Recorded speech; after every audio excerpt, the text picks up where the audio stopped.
Howdy folks, hope you're all having a good one, and welcome back to World of Warships with Rear Admiral Jingles.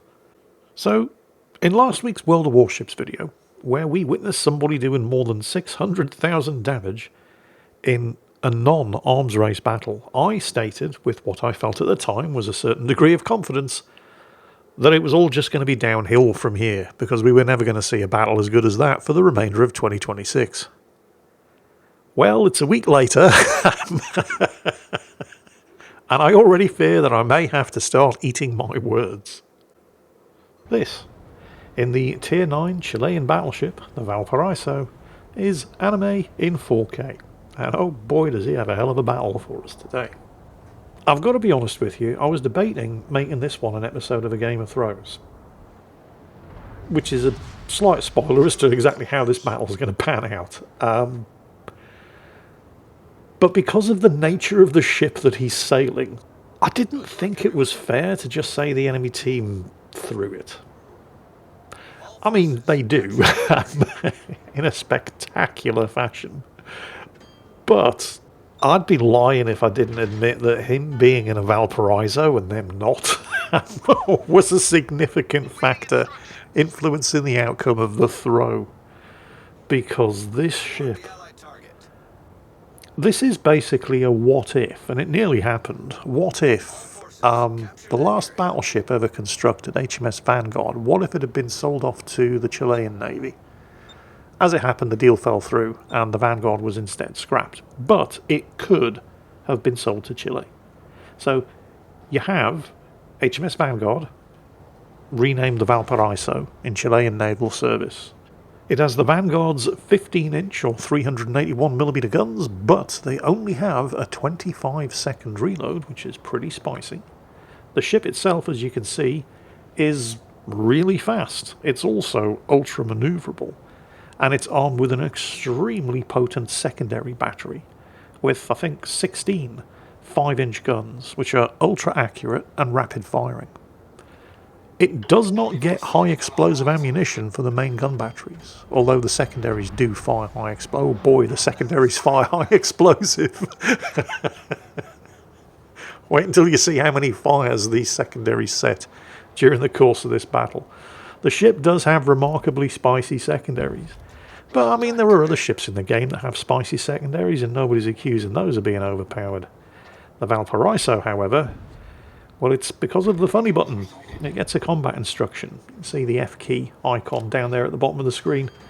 That recharges the cooldown on your consumables when you activate it. You have to charge it up first, though. How do you charge it up, Jingles? Good question. Glad you asked.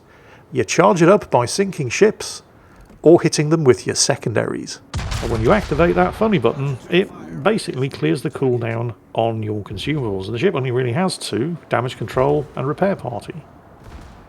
But that's a specialised repair party. It's not quite as ridiculous as the repair that you get on something like the Conqueror or the Nelson, but it's 2,000 hit points per second. It's pretty spicy.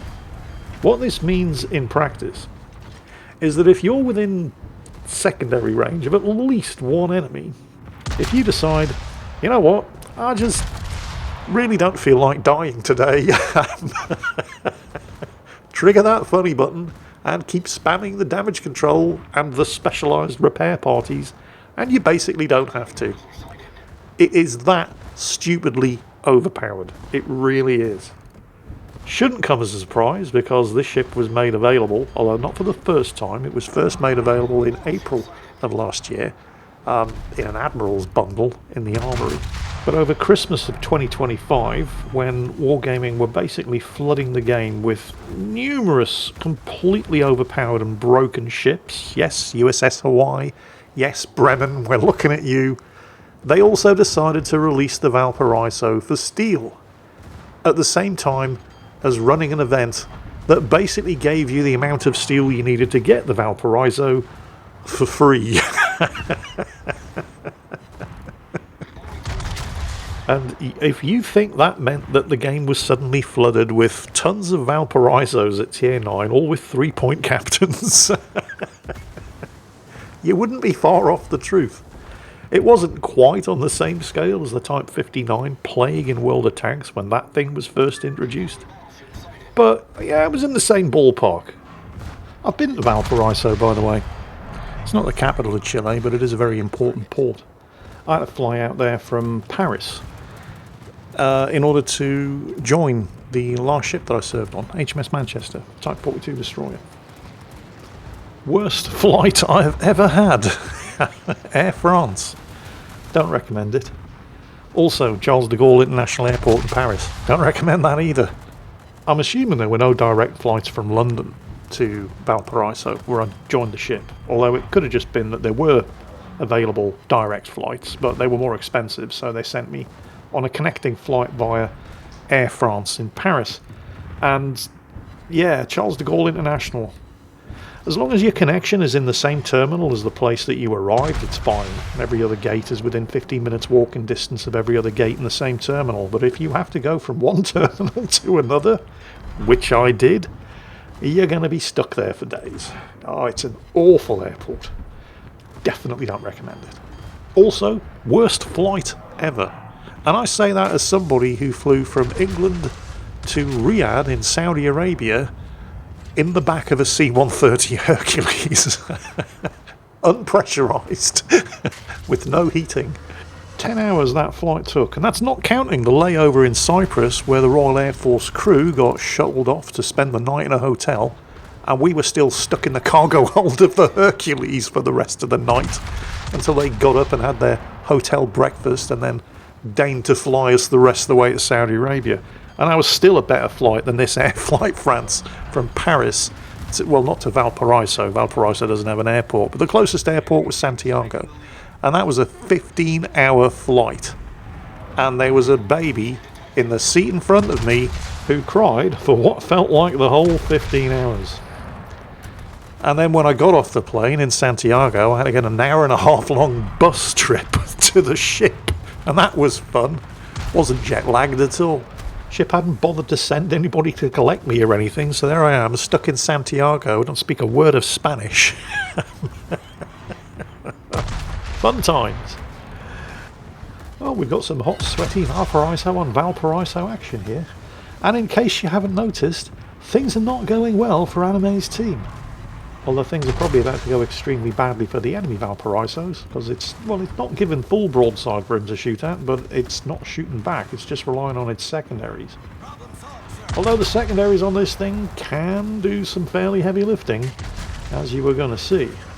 Funny button activated, there goes his second charge of his specialised repair party. And did you notice, once he activated it, it fully depleted and then popped straight back up to 20%. Now, I don't know for sure, I can't test it because I don't have this ship for myself, but I'm fairly sure that that's as a result of the Pan American Special Commander, Joaquim Marquez Lisboa. I'm probably butchering the pronunciation, I do apologise, but he's got a couple of unique special skills that tie into the funny button here. The skill's called Master and Commander. And when you activate the funny button for the second time during the course of a battle, it does two things. One, it increases the speed of the ship. And this is already a fast ship. Now it's even faster. And every time you activate the funny button, you basically get the first 20% back for free, which is nice. Also, his other special skill, and looking at the 400 plus secondary gun battery hits that Anime has already scored, I'm pretty sure he's also activated the Relentless Firing skill, which happens upon scoring 175 hits with main or secondary batteries, lowers the main battery reload by 5%, but lowers the secondary battery reload by 22.5%, which means these already rapid firing and highly accurate secondaries have basically just turned into 5-inch machine guns. Anime just scored his first kill of the battle, taking out the low health enemy Cleveland, which means his team now only have half the points and half the kills of the enemy team. Hooray! And then the Kronstadt that he's divisioned up with goes down. And now his team only have a third of the points of the enemy team, who also, let it not be forgotten, have 2 of the 3 cap circles, as well as 7 kills. And a 400 point advantage. You can see why I seriously debated making this an episode of A Game of Thrones. Oh, friendly man Teufel, also a Division 8, pulls back another kill, but, you know, there are still just 5 of them left against 8 enemies. Oh, and this is a nasty looking crossfire. Yeah, Anime doesn't want anything to do. I mean, he's kind of stuck in it, but he's certainly not going to be advancing any further into it and exposing broadside to ships on both the port and the starboard beams. Oh, Royal Sovereign. There's a ship with an interesting history. Well, an interesting end. Transferred to the Soviet Navy post-World War II in lieu of Italian war reparations to the Soviet Union. For the entire time of its loan to the Soviet Navy, they didn't do a single day of maintenance, and when we got it back, the turrets had rusted solid, and the whole ship was only good for scrap. The enemy's about to win, he said. Yeah, they are.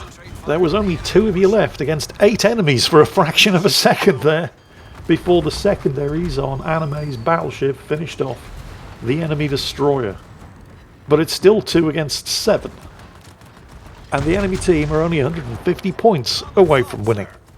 Anime here has been receiving a constant bitch slapping from that Royal Sovereign, a Zara, yeah, that guy, and a Menhard van Kuhoorn Dutch cruiser, as well as taking multiple airstrikes, and has been for the better part of the last 5 minutes. But he's in a Valparaiso, and he's just decided, yeah, I'm not going to die today. He's already gone through 4 charges of his repair party, and thanks to that funny button, he can basically hammer that repair party. And remember, it's a specialised repair party. It does nearly 2,000 hit points per second. He can just keep triggering it more or less at will, as long as the secondaries are scoring hits. And the secondaries have scored over 700 hits. Problem solved, sir. You know, with this, the Bremen, the Hawaii, I feel like 2025 was just the year that Wargaming just abandoned all pretense of trying to keep this game balanced.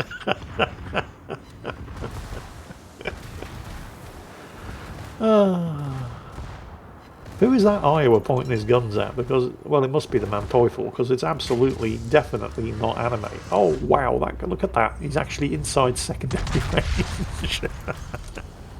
The base secondary range on these 5-inch guns is 8 kilometers, by the way, which isn't great, but it's not amazing either.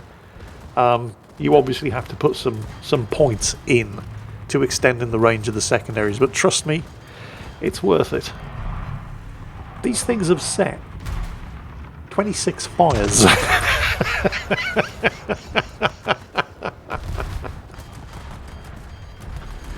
And they're showing no signs whatsoever of slowing down. Hang on, was that high explosive from the Iowa?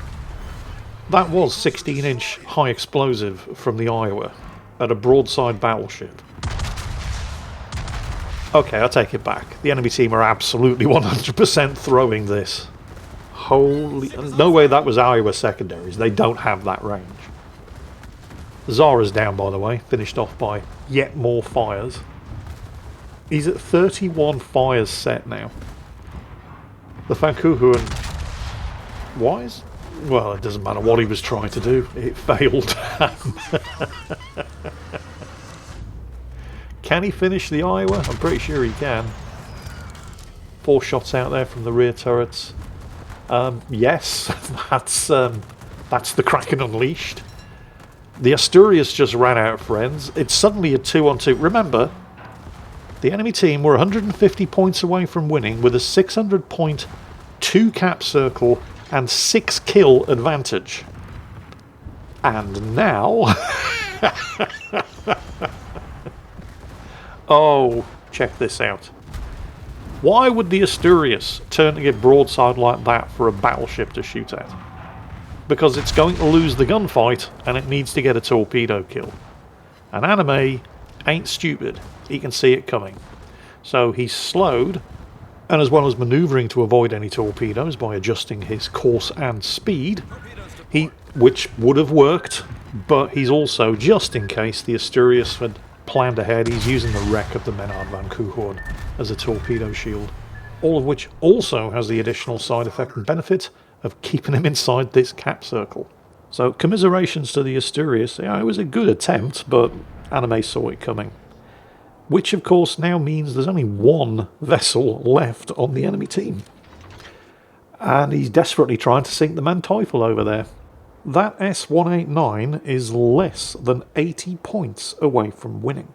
However, with Anime flipping the cap here at Charlie, and the team holding on to the central cap at Bravo, if the Manteuffel, which remember is a cruiser, so it's not slow, if the Manteuffel can make it into the cap circle at Alpha before the enemy team reaches 1,000 points, the S189 will have to sink something in order to win. Question is, can the Manteuffel make it? Enemy team are at 944 points. Anime's managed to take this cap circle. He's now slamming the engines full ahead. The S189 is desperately trying to sink the Manteuffel because that would work too. It's only 47 points away from winning. Killing the cruiser would seal the deal. However, the Manteuffel has managed to get around the side of an island, shielding him from any further torpedoes, and he's now slipped into the cap circle at Alpha. So he's probably going to flip it, which means the S189 now must sink something in order to win.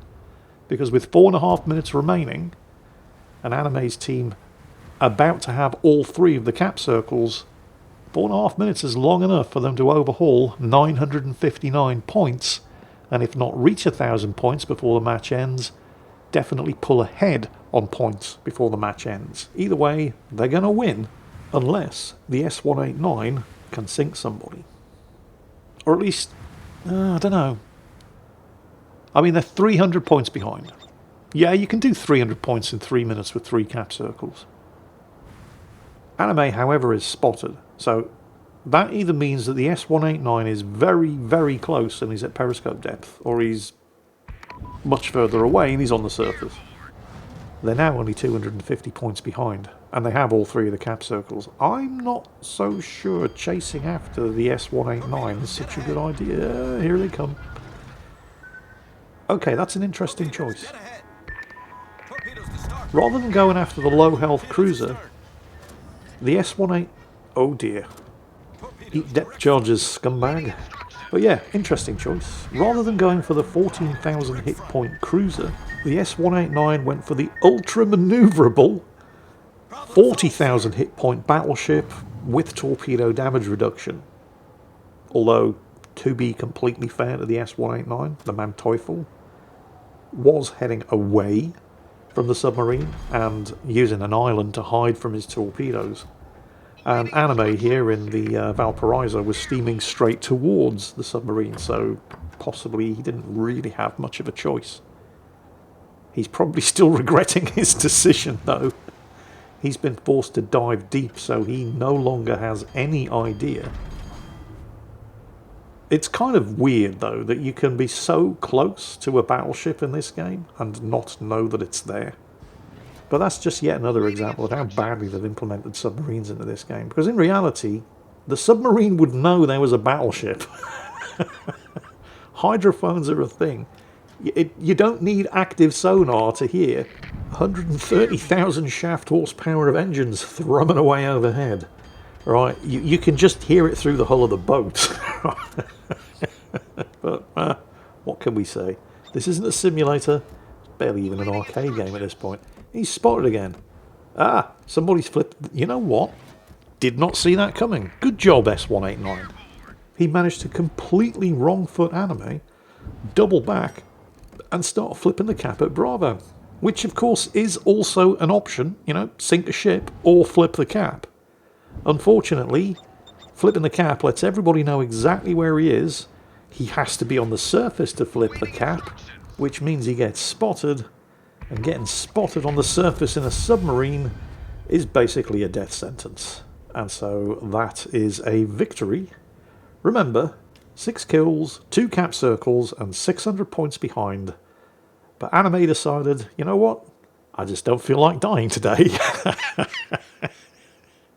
And thanks to the Valparaiso's funny button, he just didn't have to. That's nearly 4,000 base experience. Do you know how many secondary gun battery hits he scored? And how many fires those secondaries set? Because remember, the main gun batteries do not get high explosive shells. Armor piercing only. Let's take a quick... 1,017 secondary gun battery hits, doing 124,000 damage, setting 37 fires, which added another 67,000 damage. Oh, this ship is perfectly reasonable. I see nothing wrong with this ship whatsoever. Everybody should get one. It's a snip at a mere 30,000 steel. Fun for all the family. Either way, extremely well done, anime. I'm sure we all know that the ship you were in and the funny button it carries was a significant contributory factor to a success of this degree. But broken funny button and overpowered ship or not, those were still some impressive odds that you fought back against. So, well done. And I hope you all enjoyed it, because that's it for today. As always, take care, and I'll catch you next time.